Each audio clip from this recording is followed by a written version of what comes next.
Halo Cendikiadi, saya Silvi di segmen kita di Pedia. Nah, pada episode kali ini saya akan membagikan informasi mengenai jurnal predator. Apa itu jurnal predator? Bagaimana cara mengetahui jurnal predator? Ataupun apa saja ciri-ciri jurnal predator? Nah, itu semua akan kita bahas di video kali ini. Tapi sebelum itu, yuk pastikan Anda sudah menekan tombol like, share, dan subscribe supaya Anda tidak ketinggalan info-info menarik lainnya dari kami. Yang perlu Cendikiadi tahu, jurnal predator merupakan jurnal internasional yang cukup mengkhawatirkan dan juga merugikan mahasiswa atau akademisi. Hal ini karena keberadaan jurnal predator ini bukannya membantu akademisi dalam menyelesaikan tugasnya, namun justru menjadi bumerang ke depannya. Agak ngeri ya Cendikiadi.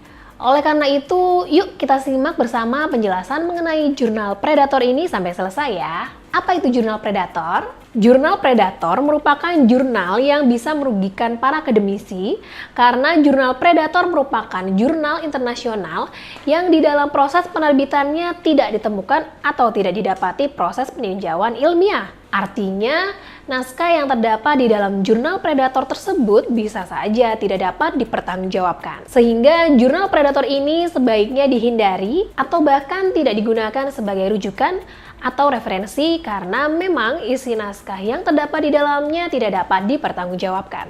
Awalnya, jurnal predator ini seolah dijadikan sebuah model bisnis yang mana bertujuan untuk melakukan eksploitasi pada jurnal open access yang memang terkenal mahal, dengan tujuan untuk mendapatkan keuntungan sebanyak mungkin, tanpa mereka memperhatikan kualitas jurnal ilmiah yang dipublikasikan. Sebenarnya Cendikiadi, jurnal predator ini sudah ada sejak zaman dahulu loh. Orang pertama yang memperkenalkan jurnal predator merupakan seorang pustakawan dari Universitas Colorado yang bernama Prof. Jeffrey Bell. Dalam blog pribadinya, dia menuliskan beberapa daftar hitam yang berisi berbagai jurnal dan juga kongres ilmiah yang merupakan predator. Sayangnya, pada tahun 2017, blog Prof. Jeffrey ini ditutup karena mendapatkan berbagai tekanan dari sejumlah pihak. Jadi Cendikiadi, tentunya banyak sekali dampak atau resiko yang terjadi ketika melakukan tindakan atau terkena tindakan jurnal predator ini loh. Yang pertama, rawan plagiarisme. 2. Mengancam kualitas karya ilmiah. 3. Penulis akan dinilai memiliki reputasi yang buruk. 4. Terjadi aksi pemerasan kepada penulis. Lalu, bagaimana cara mengetahui jurnal predator, Cendikiadi? Ada beberapa upaya yang bisa kita lakukan untuk mengetahui jurnal predator. 1. Dengan memeriksa di PAK Dikti. Hal pertama yang bisa dilakukan untuk mengetahui apakah situs yang dituju merupakan jurnal predator atau bukan adalah dengan memeriksa atau mengecek pada situs PAK atau pangkalan angka kredit Dikti. Anda juga dapat memeriksa atau mengecek secara online melalui situs belslist.net. 3. Memeriksa di Predatory Journal. Selanjutnya, Anda juga bisa secara online memeriksa atau mengecek di situs Predatory Journal di predatoryjournals.com. Kemudian, apa saja sih ciri jurnal predator itu, Cendikiadi? Nah, setelah kita mengetahui apa itu jurnal predator, Anda juga harus memahami ciri-ciri jurnal predator, Cendikiadi. Ciri-ciri yang umum ditemukan pada jurnal predator adalah sebagai berikut. 1. Laman jurnal yang terlihat buruk. Berbeda dengan situs jurnal berkredibel, situs jurnal predator biasanya terlihat lebih buruk atau bahkan berkualitas rendah dan jauh dari kesan profesional. 2. Proses penyuntingan cepat. Proses penyuntingan membutuhkan waktu setidaknya sekitar 5 minggu.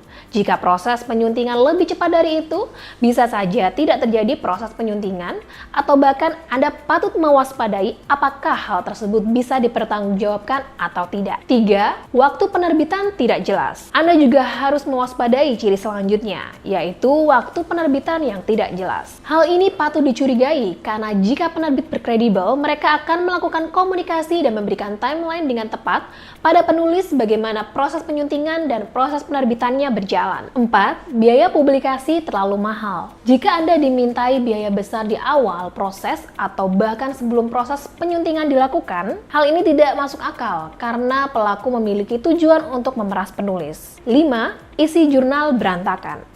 Jika isi jurnal tidak tersusun dengan rapi dan pembahasan yang loncat tidak saling berhubungan satu sama lain, salah ketik, pemilihan kosakata tidak sesuai EYD, atau kesalahan lain, Anda perlu mewaspadainya. 6. 6. Membahas berbagai bidang ilmu. Jurnal ilmiah yang di dalamnya membahas lebih dari satu bidang ilmu biasanya merupakan jurnal predator. Karena umumnya, satu jurnal akan fokus pada satu bidang keilmuan saja. Karena peneliti atau penulis akan fokus pada satu topik penelitian. Nah, cendekiadi, itu tadi adalah pembahasan umum mengenai jurnal predator. Mungkin masih banyak ciri lain di luar sana dan kemajuan teknologi yang tidak bisa kita kontrol, sehingga kembali kepada kita untuk pintar dalam memilih sumber yang kita gunakan. Bagaimana cendekiadi? Apakah ada dari Anda yang pernah memiliki pengalaman dengan jurnal predator ini? Yuk komen di bawah ya.